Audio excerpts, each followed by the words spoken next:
అలా జరిగి 6 మాసములు అవుతున్నట్టు నాయన. 6 మాసాల నుంచి గోపయ్య అత్తవారింటి దగ్గర అరలని చింటూనే ఉన్నాడట. ఒకనొక రోజున గోపయ్య అలా బజారుకు వెళ్ళగా ఒక వ్యక్తి వచ్చి, గోపయ్య నీ కళ్యాణం జరిగింది మాసంలో అవుతుంది, 6 మాసాలు అవుతుందయ్యా. 6 మాసాల నుంచి అత్తవారింటి దగ్గర అరలని తింటున్నావే, ఏనాడైనా కానీ నీ తల్లిదండ్రులు కానీ తెలుసుకున్నావయ్యా అన్నట. ఆ మాటలు విన్నటువంటి గోపయ్య పరుగు పరుగున తన భార్య వద్దకు వెళ్ళమంటున్నాడయ్యా.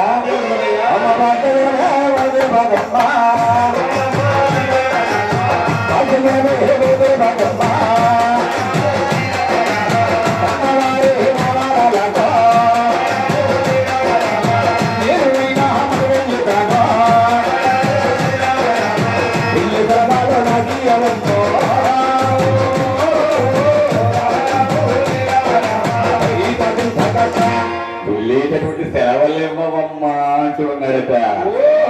ఆ మాటలు విన్నటువంటి బంగారు తల్లి తన బావతో ఏమంటూ ఉన్నదయ్యా, అయ్యా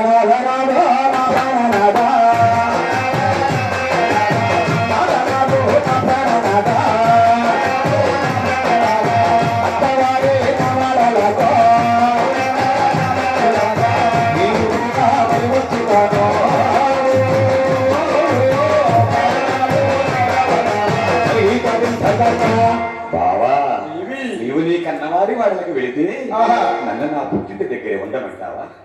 నేను కూడా నా అత్తవారి వాళ్ళకు వస్తాను బావా అన్నట. ఆ మాటలు విన్నటువంటి గోపయ్య, దేవి అక్కడ ఊగన ఉయ్యాలలేదు, పక్కన పెట్టే మంచాలు లేదు, తిరుపతి జంగిలి వరకు కాసుకుంటాం మేము, అలాగే పేడులు అమ్ముకుంటాం.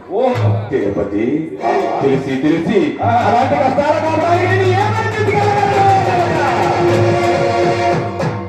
మాటలు విన్నటువంటి బంగారు తల్లి, బావా సిరి సంపదలు భోగభాగ్యములు ఉంటే ఉన్నట్లును, లేకుంటే విడనాడినట్ల భర్త ఎక్కడ ఉంటే భార్య అక్కడ ఉండడమే మన సాంప్రదాయం అంటూ ఉండగా ఆ మాటలు విన్నటువంటి గోపయ్య, దేవి అందుకే అన్నాడు మన పెద్దలు, భార్యాభర్తల గురించి ఏమన్నారు తెలుసా? కార్యేషు నాసి కరణేషు మంత్రే భూతేషు మాతా శయనే సురందా.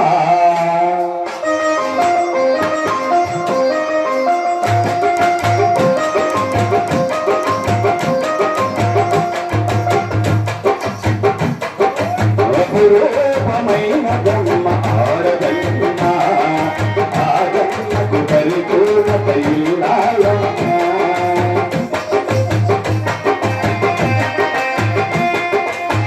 రూపమైన బ్రహ్మ ఆరదన్న ఆగన్నకు పరిపూర్ణత ఇల్లాలమ్మ. మగవాళ్ళు బతుకులు జగవాళ్ళు తమకుట జీవితం అంకితం చేయగా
పత్రాలు చెబుతూ ఉన్నదట గోపయ్య. ఆ మాటలు విన్నటువంటి బంగారు తల్లి అలాగైతే బాబా నా కన్న తల్లిదండ్రుల వద్దకు వెళ్ళి ఒక్క మాట చెప్పి వస్తాను బాబా అని చెప్పి తన తల్లిదండ్రుల వద్దకు వెళ్ళి మంటున్నారయ్యా. అమ్మ తల్లి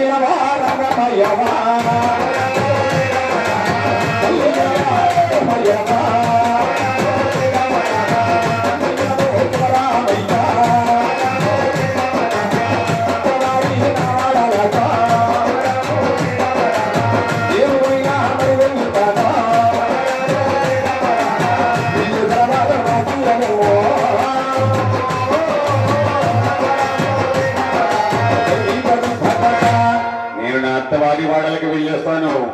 వెళ్ళేటటువంటి స్థలాలమ్మా అనదట. ఆ మాటలు వినటువంటి రంగమ్మదేవి తన కూతురుతో ఏమంటున్నదయ్యా? ఏమంటుందయ్యా? రంగమ్మదేవా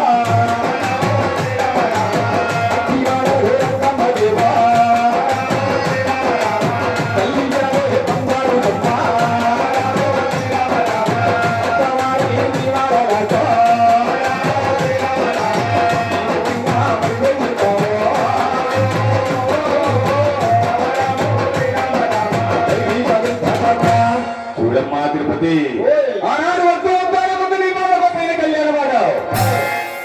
ఈనాడు వద్దు వద్దు అనే కొద్ది కష్టాల కాపురానికి వెళతానంటున్నావు. అవును తిరుపతి, అక్కడ ఊగన ఉయ్యాల లేవు, పట్టనా పట్టి మంచాలు లేవు, చంగిలి పరిగొడ్డు కాచుకుంటారు, అలాగే పీడులు అమ్ముకుంటారు. అలాగా తెలిసి తెలిసి అలాంటి కష్టాల కాపురానికి ఏమైనా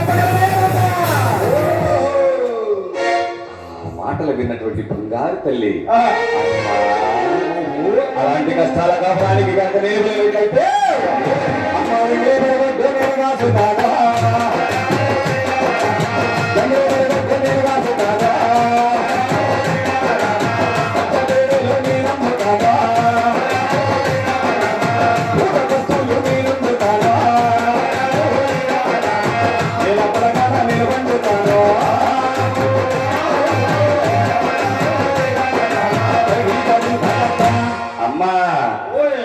కష్టాల కాపురానికి కనుక నేను వెళ్ళినట్లయితే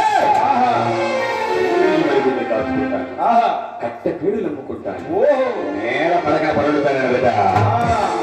మాటలు వినటువంటి రంగమ్మదేవి, అమ్మా మనకు కావలసినంత ధనం ఉన్నది, ఏది కావాలో తీసుకుని వెళ్ళవమ్మా అనట. మాటలు విన్నటువంటి బంగారు తల్లి తన తల్లి గారితో ఏమంటుందయ్యా?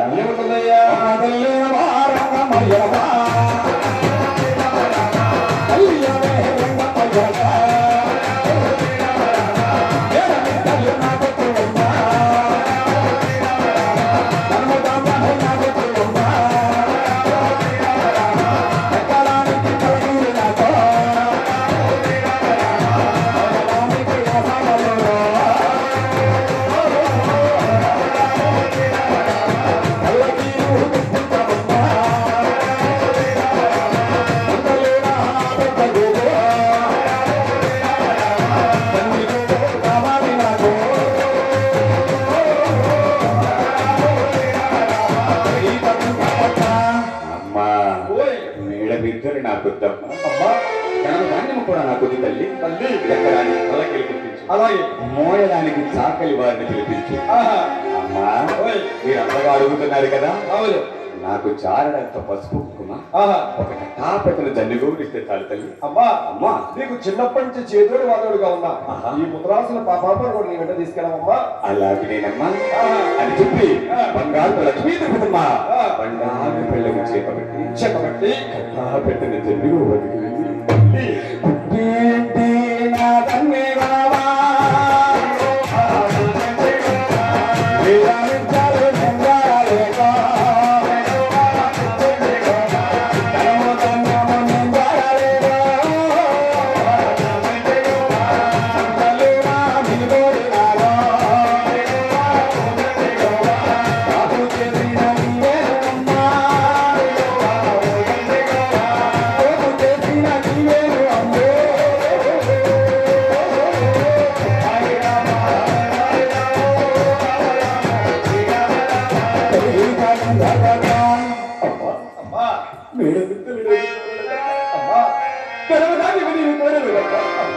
మండలో నిన్న పక్క రాడియే కోరుకున్నాడమ్మా. అలాగా తల్లి. పాటు చేసి రాడి అమ్మా ఒక చేసి రాడి అమ్మా అంటూ ఉండగా అంతలోని ఒకనొక రోజున ఆహా. ఒక చక్కని సుముహూర్తం నిర్ణయించి నిర్ణయించి బంగారు లక్ష్మీ తిరుపతమ్మ గొప్పయ్య స్వామి వాళ్ళను ఆహా. ఈ విధంగా సాగరిస్తున్నారు. ఈ విధంగా ఇలా శ్రీ లక్ష్మీ తిరుపతమ్మ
నీ అత్తవారి వాడలకు వెళ్ళిన తర్వాత ఆహా నేను చెప్పిన మాటలు వినవమ్మా.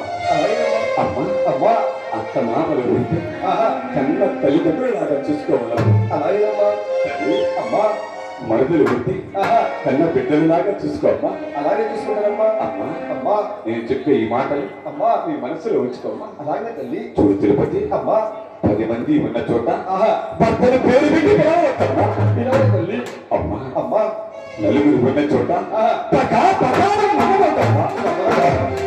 తల్లి అమ్మా నట్టింట ఆహా కథాను నడవదు తల్లి. అమ్మా నట్టింట ఘటాగతామని నడిస్తే ఏమవుతుందమ్మా చూడు తిరుపతి, ఆ, నట్టింట కథాను నడిచి ఆహా. నట్టింట అంటూ ఉండగా ఆహా. ఆ మాటలు విన్నటువంటి బంగారు తల్లి ఆహా. తల్లిదండ్రుల కాళ్ళకి నమస్కరించి నమస్కరించి వస్తాను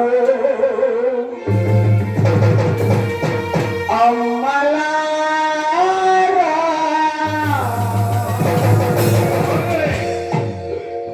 మళ్ళీ వస్తాలి ఒక్కరారా, మళ్ళీ వస్తాను అమ్మలారా, మళ్ళీ వస్తాలి ఒక్కరారా.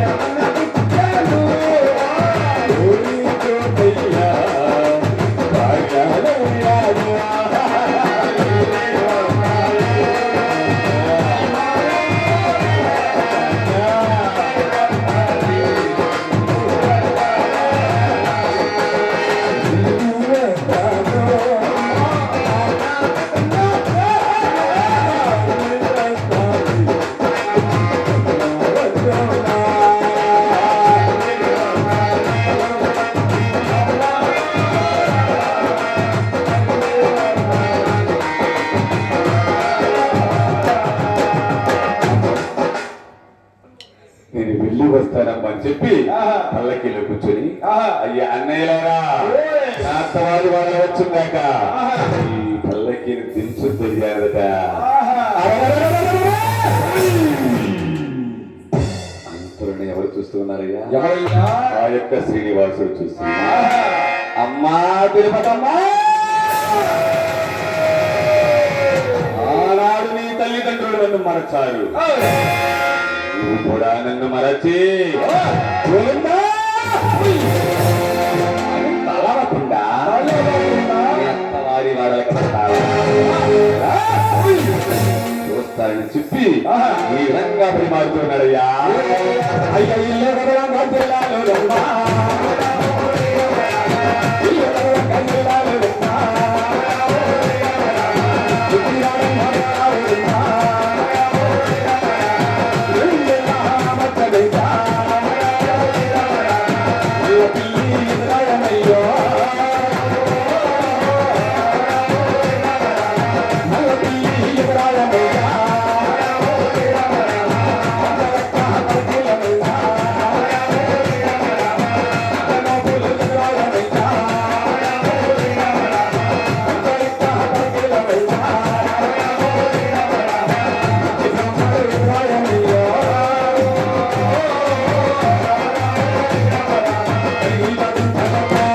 ఎప్పుడైతే బంగారు తలపై నల్ల పిల్లి ఎదురొచ్చింది.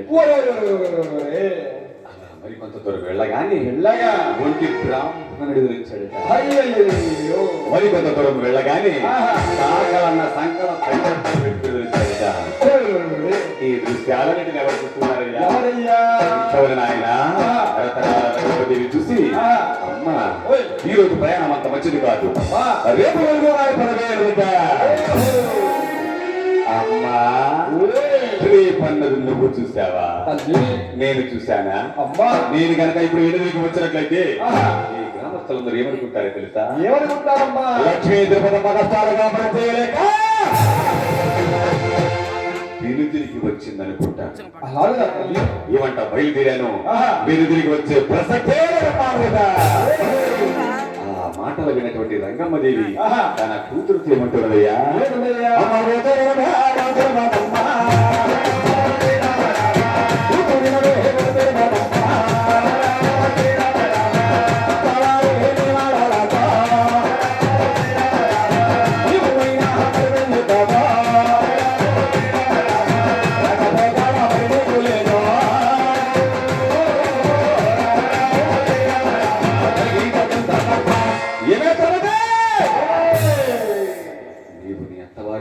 ఏమంటావు? ఆ మాటలు వినటువంటి బంగారు తల్లి పల్లకిలో కూర్చొని అయ్యా అన్నయ్యలారా అత్తవారి వాడలు వచ్చిందాక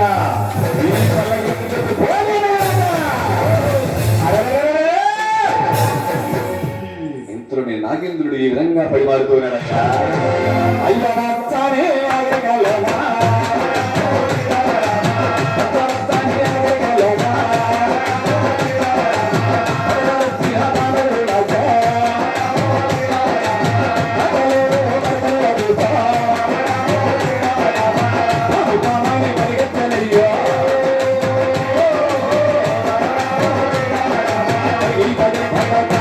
పాములు చూసినటువంటి చాకలి వారు అది చూసినటువంటి బంగారు తల్లి అయ్యా అన్నయ్యలారా నేను నిత్యం పూజించే నాగేంద్రుడు వచ్చాడయ్యా, అలా పరుగులు చేయవద్దయ్యా అని చెప్పి బంగారు తల్లి బంగారు పిల్లము చేతబట్టి పెండి గిన్నె కూడా చేతబట్టి ఆ యొక్క కటాపెట్టిన చంద్రుడు వద్దకు వెళ్ళి ఈ విధంగా పూజ చేస్తున్నదయ్యా. ఈ విధంగా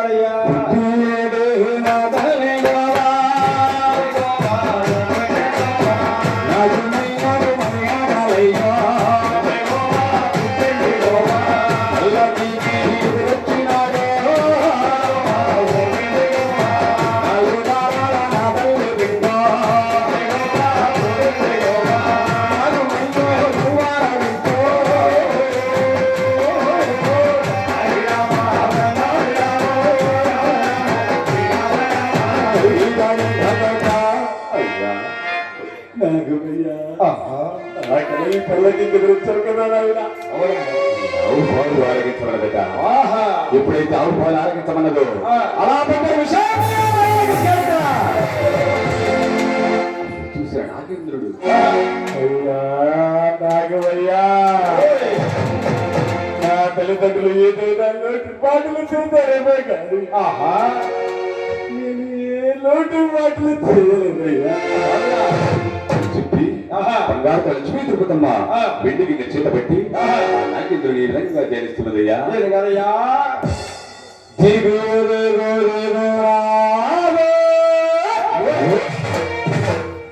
నాగా